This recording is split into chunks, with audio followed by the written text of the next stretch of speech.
What we're here today to discuss is what we've termed our Campus Crimestoppers initiative. A couple of months ago, or a few months ago, Chief Bradshaw had kind of floated the idea to a committee she had formed within our department about a Crime Stoppers type program within the schools. And kind of the motivation for that was to look at how we can help the schools and kids within the schools perhaps make notice to us about weapons in school, guns in school, and kind of helps them that issue if they arise within our school. So we had kind of worked towards how we're going to implement that program, and we've been working through some things here in the last couple of months and come up with a program now that, again, we've termed Campus Crimestoppers. Greg Willie here is going to kind of talk a little bit about the Crimestoppers program and how they work, and then we'll have some time for questions here towards the end if we have any. Greg? Thank you. First of all, I'd like to thank Sheriff McCarthy and Chief Bradshaw and the law enforcement community. Over the last 29 years, since 1984, they've been great partners with Polk County Crimestoppers. We are a nonprofit organization. We're a 501c3. We're made up of a board of directors of citizen volunteers. And each police department donates a police coordinator that helps in the process of basically keeping crime off the streets. What we've talked about here briefly is that we wanted this new initiative kind of be umbrellaed under Polk County Crimestoppers, but it will be called a Campus Crimestoppers. And it basically is going to give the schools their own 800 number they can call. They'll have the ability to text and also to do web tips anonymously.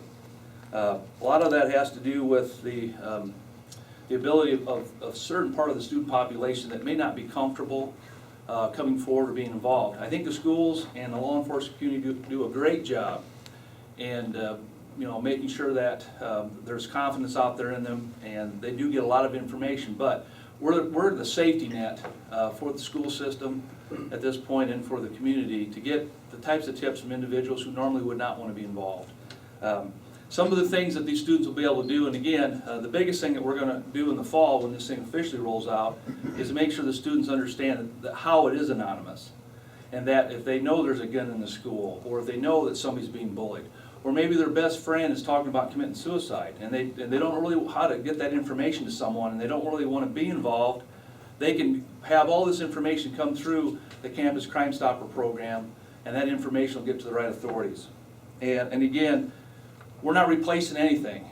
We're just that added little piece that'll help the school system in the great job they're already currently doing. So A lot of kids in high school these days, they like to have texting each other, texting everyone else, not only high schools, middle schools, even elementaries.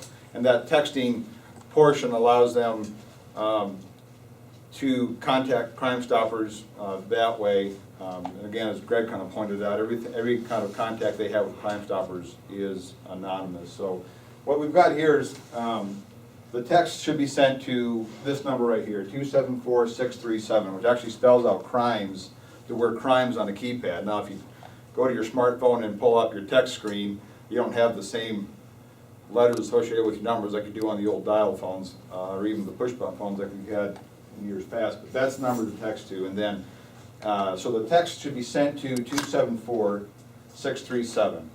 And then in the text field, the portion where you enter information, you need to enter the PCCS, which will route that to Polk County Crimestoppers, a space, leave a space, and then enter a school name if you're at school, or if you're perhaps at a basketball game at Hoover High, for instance, would enter that information and then continue on with your tip.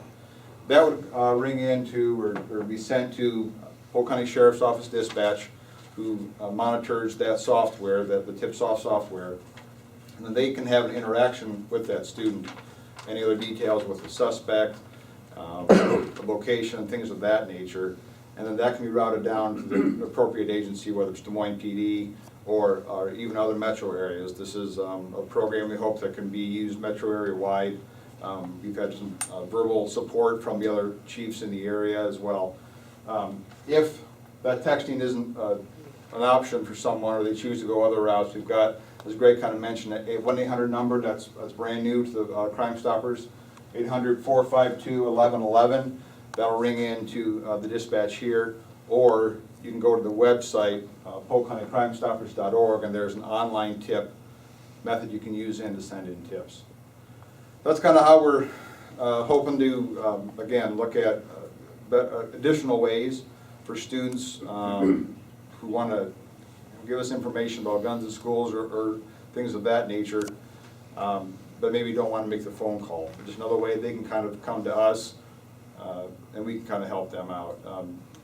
We're looking at possibly some kind of reward system as well, if a gun is turned over to us.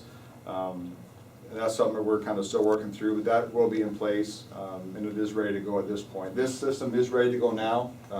It works, it's ready to be operated with. As Greg kind of said too, we're in the fall got to have another big push with this into the schools and get the kind of the kids involved in this program as well.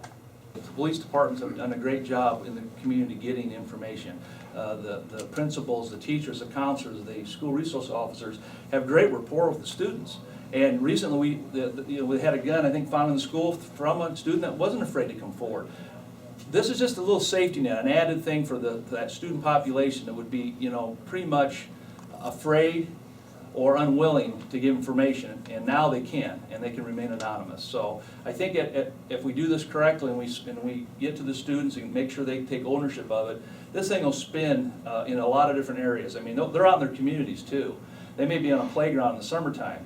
This won't go away just because the schools are shut down. So, thank you all for coming today. Good job. Thank you, Greg. you bet. Thanks for those.